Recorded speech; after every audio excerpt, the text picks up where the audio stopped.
Hello and welcome back to Mondo Musings. I'm your presenter, Nicardo McLean.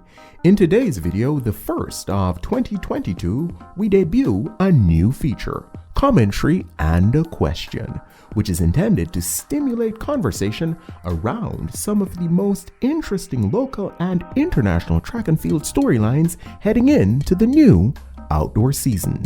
We'll kick things off with a look at world champion long jumper Tajay Gayle's intriguing claim to the Jamaican 100-meter crown. Well, it's official.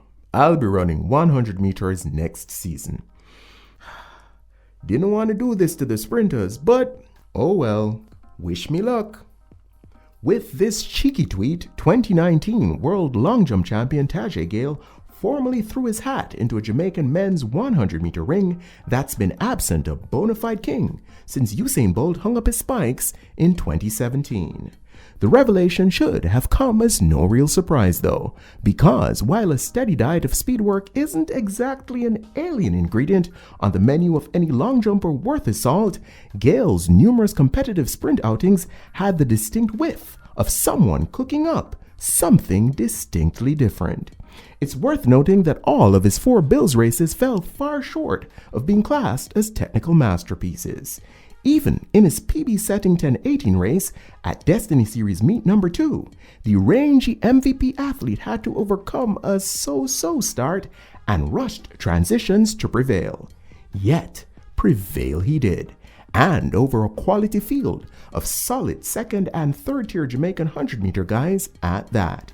Eventual national champs 5th placer and 2-time Olympic team member Javon Minzy, as well as resurgent former world under-20 100-meter finalist Jazeel Murphy, who was in the midst of his best stretch as a pro, were among those left in his wake. And as last season proved, there's certainly no gaping gulf between rebounding former teen standouts such as Minzy and Murphy and the gentleman currently at the very head of the black, green, and gold 100-meter pack. Veteran Johan Blake, one of said gentlemen, was the only Jamaican sprinter to break 10 seconds last season, doing so twice, with his fastest time of 9:95 coming in a race where his reaction time appeared to be as close to perfect as humanly possible. Behind him was the rugged Taekwondo Tracy, who proved his big race credentials with a 10 flat to claim the national title in June. At age 28, though, one wonders just how much untapped ability yet remains. From position 3 down to place number 10, there are quite a number of other guys about whom similar curiosities abound, with only the promising 21 and under trio of Tokyo Olympics 100-meter semifinalist Oblique Seville, 2018 World Under-20 100-meter finalist Michael Stevens, and last season's 5th fastest junior Sachin Dennis, whose future national representation still appears to be up in the air, being obviously deserving of a TBD or to be determined tag as it regards their eventual performance ceiling. In the meantime, the coaching guru himself, Stephen Francis, has already expressed his expectation that Gayle's doubling deeds will be crowned by significant success in 2022, stating in a recent interview with Sportsmax that he thinks Gayle will be, quote, in the position to challenge for the title of fastest Jamaican, as well as be able to defend his title as the best long jumper in the world, end quote. And if Frano says it, history has shown that it would be foolhardy not to believe it. Furthermore, there's precedent here. Carl Lewis, the undisputed king of the sprinter-jumper tribe, was a formidable force in the 100 and long jump for a decade and a half. In 1981, he emerged as the top dog in both, as per the end-of-season rankings of esteemed athletics publication Track and Field News. He replicated this feat the following year, 1982, leading the world with a long jump best of 8.76 meters and a top 100-meter time of 10 seconds flat.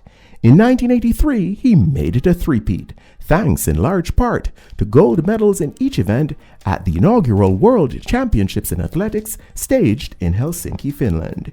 He made it 4 in a row in 1984, again winning both events at that year's Los Angeles Olympics. 5 from 5 was a deal in 1985, where he was the only man to breach the 10-second barrier in the 100 and 850 in the long jump.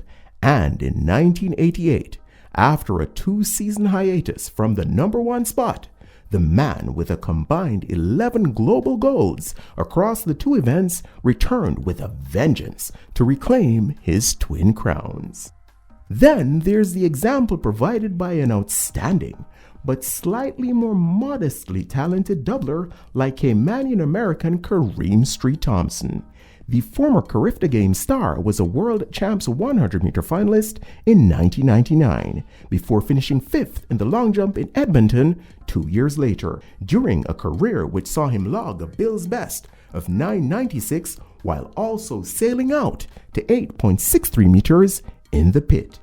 As for an example of a long jumper who took the sprint world by storm in more recent times, one has to look no further than recently crowned Italian Olympic 100-meter champion Marcel Jacobs, who broke 8 meters indoors over half a decade before his big Tokyo breakthrough in track and field's blue ribbon event.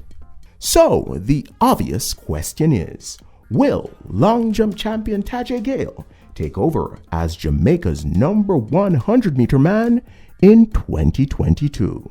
There you have my 2 cents. Now, what say you? Leave your answers, predictions, and projections in the comments section below. And let's get the discussion going around what's sure to be one of the most closely watched local track and field storylines in 2022. Thanks as always for tuning in. Until next time, Godspeed.